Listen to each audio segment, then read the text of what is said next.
पाकिस्तान और इंडिया के दरमियान कांटेदार मुकाबले का इम्कान है।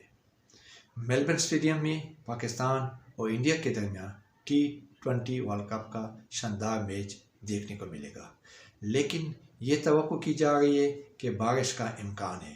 अगर बारिश हुई तो दोनों टीमों को एक एक पॉइंट मिलेगा।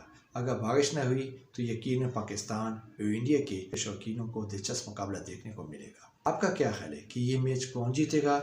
और आप अपने कीमती आरा का वीडियो कमेंट्स में ज़रूर इजहार करें।